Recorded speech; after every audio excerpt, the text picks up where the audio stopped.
नमस्कार, आपके साथ मैं हूं पूजा परमार। आप देख रहे हैं द फैक्ट इंडिया। राजस्थान में अगले महीने विधानसभा चुनाव की तारीखों का ऐलान होना है। ऐसे में कांग्रेस आलाकमान ने राजस्थान पर पूरा फोकस कर दिया है। कांग्रेस नेता प्रियंका गांधी ने 10 सितंबर को टोंक के निवाई में एक रैली में हिस्सा लिया था। इससे पहले पार्टी के अध्यक्ष मल्लिकार्जुन खड़गे ने भी 6 सितंबर को भीलवाड़ा के गुलाबपुरा में एक रैली को संबोधित किया और इसके बाद राहुल गांधी ने 23 सितंबर को जयपुर में एक रैली में बीजेपी पर जमकर निशाना साधा। इन सभी रैलियों में कांग्रेस की ओर से एकजुटता दिखाने की भी कोशिश की गई थी। पिछले चुनाव के बाद से ही राजस्थान में कांग्रेस के अंदर दो खेमे हो गए हैं। पार्टी के कुछ नेता अशोक गहलोत तो कई सचिन पायलट के साथ नजर आते हैं। बीते 5 सालों में पार्टी को राजस्थान में कई बार बगावत भी देखनी पड़ी है। एक बार तो मामला अदालत की चौखट तक पहुंच चुका है।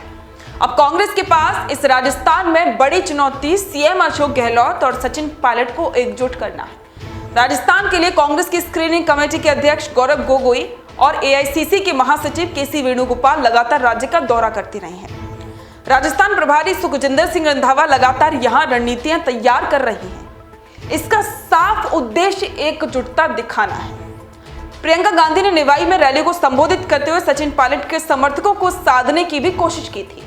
दरअसल अशोक गहलोत से मतभेदों के बाद सचिन पायलट को शुरुआत में नजरअंदाज भी किया गया था। इस दौरान पायलट के बीजेपी में जाने की अटकलें खूब लगाई गई। केंद्रीय नेताओं के रुख से सचिन पायलट के समर्थकों में इससे खासा गुस्सा भी रहा है। ये क्षेत्र कांग्रेस का गढ़ रहा है। सचिन पायलट गुर्जर समुदाय से आते हैं। साल 2018 के विधानसभा में गुर्जर चेहरा होने की वजह से कांग्रेस को फायदा मिला था। प्रियंका की रैली के पहले किसानों को संबोधित करते हुए कांग्रेस ने एक रैली भी निकाली थी, जिसमें मल्लिकार्जुन खड़गे ने किसानों को संबोधित किया था। पिछले दिनों सचिन पायलट भी प्रदेश भर में किसान रैलियां करते आ रहे हैं। हालांकि किन्हीं कारणों से वो खड़गे की रैली में शामिल नहीं हो पाए थे।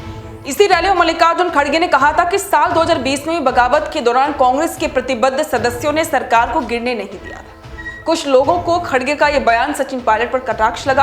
अब कयास इस बात के भी लगाए जा रहे हैं कि इस बार टिकट वितरण में उन लोगों को प्राथमिकता दी जाएगी जिन्होंने गहलोत सरकार को बचाया था। राजस्थान में अशोक गहलोत और सचिन पायलट के मतभेद जग जाहिर है।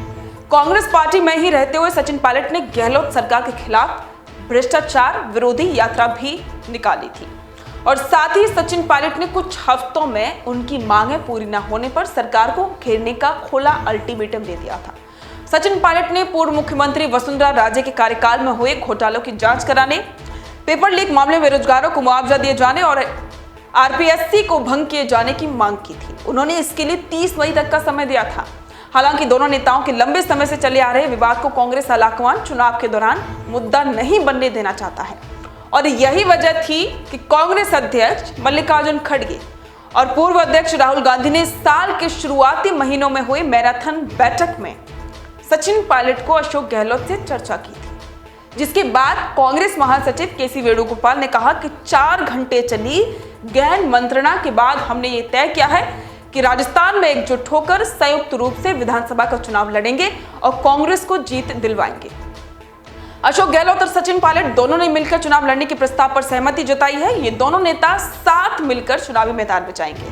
वेणुगोपाल ने कहा कि गहलोत और सचिन दोनों ने इसका फैसला कांग्रेस हाईकमान पर छोड़ा है। ऐसे में देखना यह होगा कि राजस्थान में कांग्रेस नेताओं के बीच की आपसी खींचतान जो हर वोटर के दिमाग में बैठ गई है, उसे गहलोत और पायलट कैसे दूर कर पाते हैं और साथ ही पार्टी अपनी एकता कैसे साबित कर पाएगी। वहीं राजस्थान में कुछ विधायकों के प्रति जनता में भी आक्रोश है, जो प्रदेश में सत्ता विरोधी लहर को हवा दे सकती है। उन विधायकों को पार्टी टिकट देती है या नहीं, ये भी बड़ा सवाल है। यदि कुछ विधायकों को पार्टी टिकट नहीं देती है तो वो बागी भी बन सकते हैं। उस वक्त कांग्रेस की एकता की असली परीक्षा होगी। आपके इस पर विचार कमेंट करके जरूर बताएं। बने रहें द फैक्ट इंडिया के साथ।